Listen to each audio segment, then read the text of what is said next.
గౌరవ విద్యాశాఖ మంత్రి గారికి నా హృదయపూర్వక నమస్కారాలు. వేదిక మీద గల పెద్దలకు, అధికారులకు, ఇక్కడికి విచ్చేసిన తల్లిదండ్రులందరికీ నా నమస్కారాలు తెలియజేస్తున్నాను. ఇక్కడికి ఇచ్చిన నా తోటి విద్యార్థులకు నా ఆహ్వానం. నా పేరు లంకహారిక. నేను కేజీబీవి గుమలక్ష్మీపురం 10వ తరగతిలో 565 మార్కులతో 2వ స్థానంలో, మండలంలో 4వ స్థానంలో నిలిచాను. అందుకు నాకు చాలా సంతోషంగా ఉంది. నా ఈ సక్సెస్లో నాకు సపోర్ట్ చేసిన మా పేరెంట్స్కి, మా ప్రిన్సిపల్ మ్యామ్కి మరియు మా టీచర్స్కి నా ఈ కృతజ్ఞతలు. మేము చదువుకోవడానికి అన్ని వసతులు, బుక్స్, బెంచెస్ ఇవన్నీ కల్పించిన గౌరవ సీఎం గారికి, విద్యాశాఖ మంత్రి గారికి, మిగతా అధికారులకు నేను హృదయపూర్వకంగా ధన్యవాదాలు తెలియజేస్తున్నాను.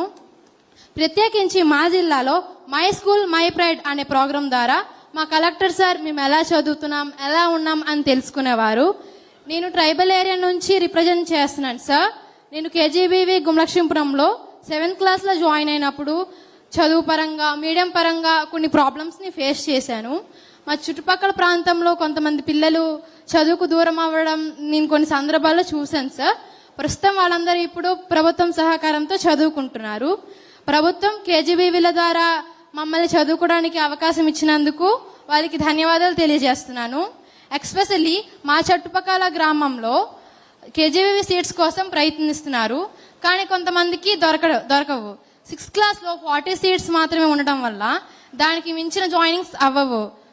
సో పాసిబిలిటీ ఉంటే 6th క్లాస్లో ఇంకొంచెం సీట్స్ పెంచినట్లయితే ఇంకొంతమంది విద్యార్థులు చదువుకోగలరని నేను మీకు తెలియజేస్తున్నాను sir. Last year December 7th conduct చేసిన మెగా పేరెంట్ టీచర్ మీటింగ్ అనేది నాకు అన్నింటికంటే చాలా బాగా నచ్చింది సార్.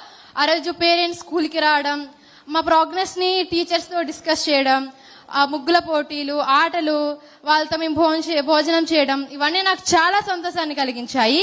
ఆ రోజు నిజంగా ఒక పండగలా అనిపించింది sir. Thank you so much sir. నేను ఐపీఎస్ ఆఫీసర్ కావాలి అనుకుంటున్నాను. మా ఫ్యామిలీలో పెద్ద పెద్ద చదువులు చదివి జాబ్స్ చేసిన వాళ్ళు ఇంతవరకు ఎవరు లేరు సార్. ఆ లోటుని నేను నెరవేర్చాలి అనుకుంటున్నాను. మా ఫాదర్ ఒక ఫార్మర్. వాళ్ళు మమ్మల్ని చదివించడానికి ఎంతగానో కష్టపడుతున్నారు.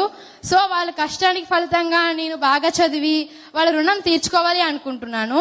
నేను ఐపీఎస్ ఆఫీసర్ అయ్యి మా సమాజంలో మంచి చేయడం భాగం అవ్వాలని నా కోరిక సార్. నేను ఖచ్చితంగా ఐపీఎస్ ఆఫీసర్ అయ్యి మా చుట్టుపక్కల గ్రామాలకు ఇంకా ప్రోత్సహించి, ఇంకా గర్ల్స్ని హెరాస్ చేసిన వాళ్ళని పక్కగా నేను నా అదుపులో తీసుకుంటాను సార్. మైండ్లో మన పేరెంట్స్ కష్టం ఉంటే మనం ఎంత స్థాయికైనా చేరుకోగలం అనేది నా నమ్మకం. సో ఏది కావాలన్నా మనకి క్రమశిక్షణ అనేది అవసరం అని నేర్పిన మా కేజీబీవీ పాఠశాలని మాత్రం నేను ఎప్పటికీ మర్చిపోలేను సార్. ఈ షైనింగ్ స్టార్ అవార్డ్స్కి నన్ను ఎంపిక చేసినందుకు నాకు చాలా సంతోషంగా ఉంది. నాతో పాటు ఈ అవార్డ్స్ అందుకుంటున్న మా తోటి విద్యార్థులందరికీ కంగ్రాచులేషన్స్. ప్రభుత్వం మనకు అందించిన ప్రోత్సాహంతో మనం మరింత ఉత్సాహంగా చదువుకుందామని తెలియజేస్తూ నాకు ఈ అవకాశాన్ని అందించిన పెద్దలందరికీ ధన్యవాదాలు తెలుపుతూ సెలవు తీసుకుంటున్నాను. జై హింద్. నన్నేం ప్రశ్న అడగలేదమ్మా. No questions. సార్, మీకు ఇలాంటి అవార్డ్స్ ఏమైనా వచ్చాయా మీరు చదువుకునే రోజుల్లో? చెప్పా కదా నేను సరిగ్గా చదవలేదండి సార్. మీరు బాగా చదివారు కాబట్టి ఈరోజు ఎడ్యుకేషన్ మినిస్టర్ అయ్యారు.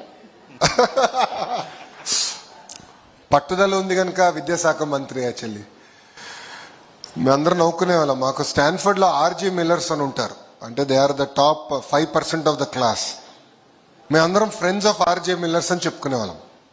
అంటే వాళ్ళు బాగా చదువుతారు, వాళ్ళకి అవార్డులు వస్తే వాళ్ళ మిత్రులు మనం అని చెప్పుకునే వాళ్ళం.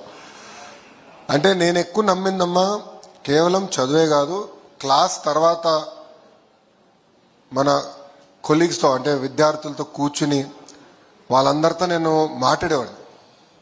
ఎంబీఏ తీసుకుంటే అనేక దేశాల నుంచి వాళ్ళు వచ్చిన వాళ్ళు. సో వాళ్ళ దేశంలో కల్చరల్ కాంటెక్స్ట్ ఏంటి, ఒక సమస్యకి రీజనల్ కాన్ఫ్లిక్ట్ ఉంటే కారణం ఏంటి, అది ఎక్కువ మేము డిస్కస్ చేశాం. ఎందుకంటే అవన్నీ మీకు ఎంబీఏ పుస్తకాల్లో రావు, క్లాస్లో ఎవరు చెప్పలేరు. అది అర్థం చేసుకోవాల్సిన అవసరం చాలా చాలా ఉంది. సో దానిపైన నేను ఎక్కువ శ్రద్ధ పెట్టేవాడిని తల్లి. Thank you. Thank you sir. Thank you.